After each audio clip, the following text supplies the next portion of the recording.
اس channel پر کسی تصویر، کسی میوزک کا استعمال نہیں کیا جاتا۔ اللہ کے احکام اور رسول اللہ صلی اللہ علیہ وسلم کی حدیث کو آگے بڑھائیے اور صدقہ جاریہ میں حصہ لیجیے۔ بے شک صدقہ اللہ کے غصے کو ٹھنڈا کرتا ہے۔ ویڈیو کو شیئر کریں، لائک کریں اور چینل کو سبسکرائب کریں۔ اعوذ باللہ من الشیطان الرجیم، بسم اللہ الرحمن الرحیم۔ رب اشرح لی صدری ویسر لی امری واحلل عقدۃ من لسانی یفقہوا قولی۔ ریاض الصالحین دوسرا حصہ، احادیث نبوی صلی اللہ علیہ وسلم۔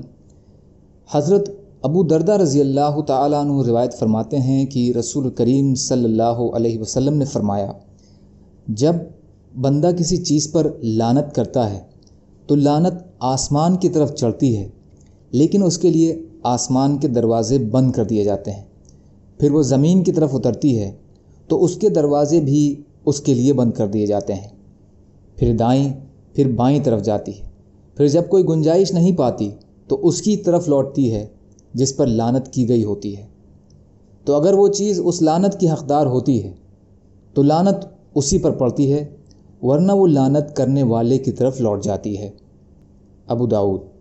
فائدہ: اس سے معلوم ہوا کہ کسی پر لعنت کرنا یعنی اسے اللہ کی رحمت سے محرومی یا اس کے غضب اور غصے کی بددعا دینا، یہ ایک ایسا کام ہے کہ انسان خود اس کا نشانہ بن سکتا ہے، اس لیے اس سے ہر صورت بچنا ہی چاہیے۔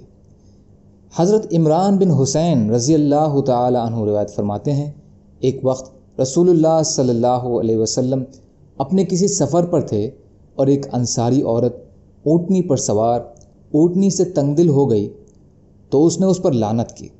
رسول اللہ صلی اللہ علیہ وسلم نے اسے سنا تو فرمایا، اس اونٹنی پر جو سامان لدا ہوا ہے وہ اتار لو اور اسے چھوڑ دو، اس لیے کہ اس پر لعنت کی گئی ہے۔ حضرت عمران رضی اللہ تعالیٰ عنہ فرماتے ہیں، تو مانو میں بھی اس اونٹنی کو دیکھ رہا ہوں، وہ لوگوں کے بیچ چل رہی ہے، کوئی اس سے تعرض نہیں کر رہا ہے۔ مسلم شریف۔ فائدہ: اس سے معلوم ہوا کہ تنگ دل ہو کر انسانوں کو تو کیا، جانوروں کو بھی بددعا دینا اور ان پر لعنت کرنا جائز نہیں ہے۔ حضرت ابو برزہ نزلہ بن عبید اسلمی رضی اللہ تعالیٰ عنہ سے روایت ہے، ایک بار ایک نوجوان لڑکی ایک اونٹنی پر سوار تھی، اس پر لوگوں کا کچھ سامان تھا۔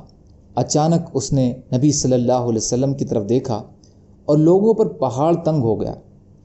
شاید راستے کے دشوار ہونے کی وجہ سے اس لڑکی نے کہا حل، یعنی اونٹ کو ڈانٹا تاکہ اس کی رفتار تیز ہو جائے، اے اللہ اس پر لعنت فرما۔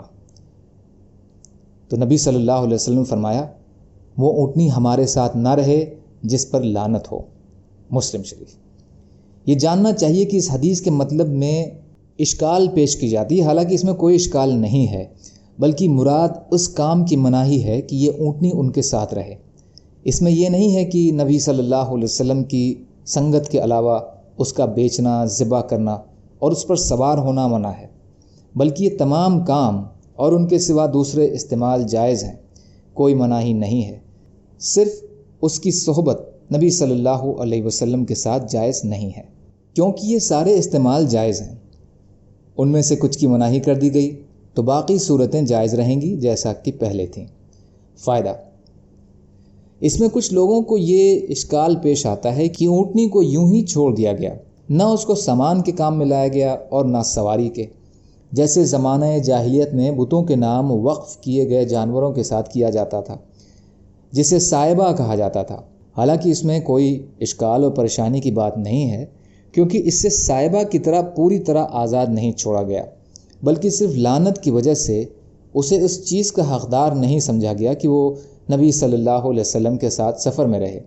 اسے صحبت نبی صلی اللہ علیہ وسلم کے علاوہ ہر قسم سے استعمال کرنے کی اجازت تھی۔ اس سے یہ بات معلوم ہوئی کہ بدعتی اور فاسقوں اور فاجر کی صحبت اور ہمنشینی جائز نہیں ہے، اس لیے کہ وہ لعنت والے ہیں۔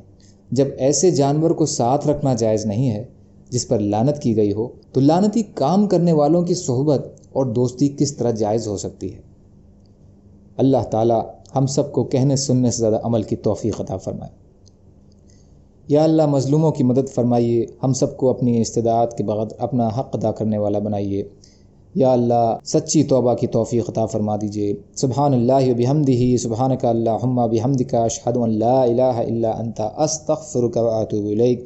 سبحان ربک رب العزۃ عما یصفون وسلام علی المرسلین والحمد للہ رب العالمین برحمتک یا ارحم الراحمین۔ لا الہ الا اللہ محمد رسول اللہ۔